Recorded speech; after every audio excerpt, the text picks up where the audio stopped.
తాకట్లో ఉన్న మీ బంగారాన్ని విడిపించి ఆ రోజు ఆన్లైన్ రేటుకి కొంటాం. Sharma gold company.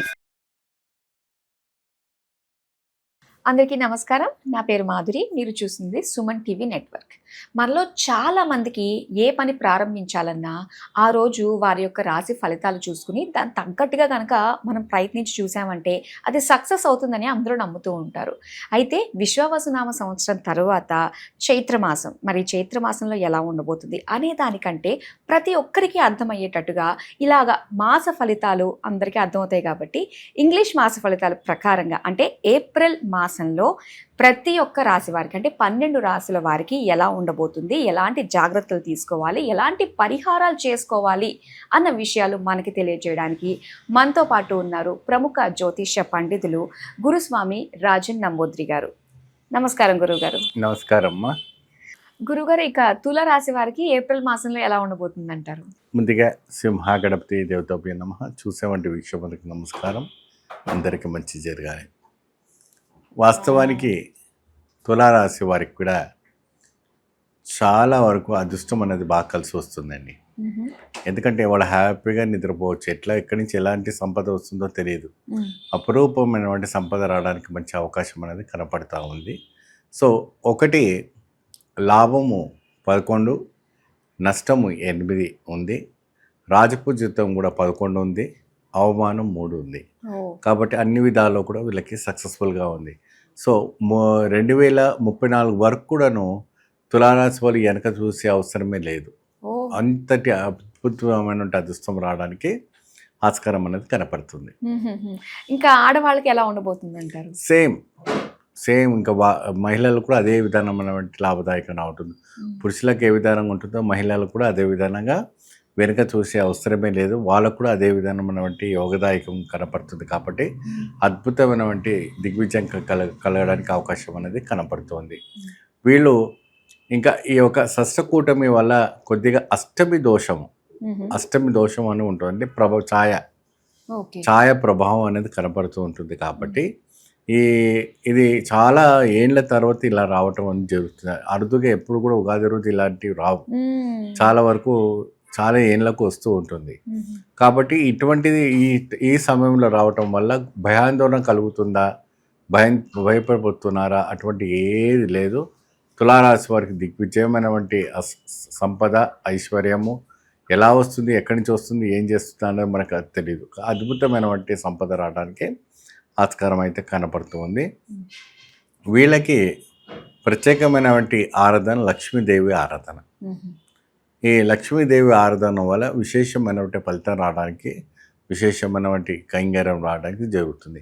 ఎప్పుడైతే కూడా ఇంట్లో వెండి ప్రమిద ఉందనుకోండి, ప్రతిమ, వెండి ప్రతిమ ఉందంటే చాలా బాగుంటుంది. ఆ వెండి ప్రతిమ ఉందంటే లక్ష్మీదేవికి చక్కగా మీరు ఏం చేస్తుంటే ప్రతి శుక్రవారం రోజున రాహుకాలంలో అంటే 10:30 నుంచి 12:30 దాకా రాహుకాలం ఉంటుంది. ఆ సమయంలో ఎటువంటి పూజలు చేయకూడదు కదా అంటారు. కానీ ఆ రోజు ప్రత్యేకంగా దుర్గాదేవికి, లక్ష్మీదేవికి, సరస్వతికి పూజ చేస్తారు ఈ మన కేరళ సాంప్రదాయంలో. ఎందుకంటే ఆ రాహుకాలంలోనే విశేషమైనటువంటి ఫలితాలు లభిస్తాయి.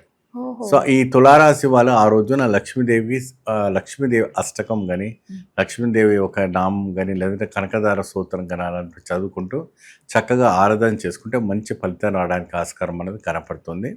ఆ రోజున ప్రత్యేకంగా అమ్మవారికి పాలు, పెరుగు, తేనె, పంచామృతంతో అభిషేకం చేస్తే చాలా మెరుగైనటువంటి పరిస్థితి రావడానికి ఆస్కారం అనేది కనపడుతుంది. మహిళలు కూడాను చక్కగా మీరు కూడా పూజ చేసుకోవాలనుకుంటే మంచి దివ్యమైన ద్రవ్యాన్ని కూడా దగ్గర తీసుకొని ఫలితాన్ని లభించే దానికోసం మంచి విశ్వం అమ్మవారిని కోరుకోవాలి. ఎప్పుడైతే కూడా కొత్తగా వివాహమైన వాళ్ళు కానీ, లేదంటే కళ్యాణం అయిపోయిన వాళ్ళు కానీ, కన్యా స్త్రీలు కానీ ఎవరైనా కూడా శ్రీ లక్ష్మీదేవి అమ్మ ఆరాధిస్తే ఆ మహిళలు కూడాను చాలా చక్కటి అద్భుతమైనటువంటి ఫలితాలు రావడానికి ఆస్కారం కనపడుతుంది. మరి గురుగారు అండి ఈ అభిషేకం చేసిన తర్వాత ఏం చేయాలంటే శుభ్రంగా అలంకరణ చేసి అంతా దేవికి మంచిగా అలంకరణ చేసిన తర్వాత పసుపు కుంకుమతో నైవేద్యం పెట్టి ఏదైనా పాయసంతో కూడినటువంటి గుడాన్నం అంటారు, లేదంటే వడపప్పు, పానకం లాంటివి బెల్లంతో కూడుకున్నటువంటి ఏదైనా పాయసం చేసి అమ్మవారికి నైవేద్యం పెడితే చాలా అద్భుతమైన ఫలితం లభిస్తుంది. లక్ష్మీ అష్టకం చదువుకుంటే చాలా అద్భుతమైన ఫలితాన్ని రాపిస్తుంది.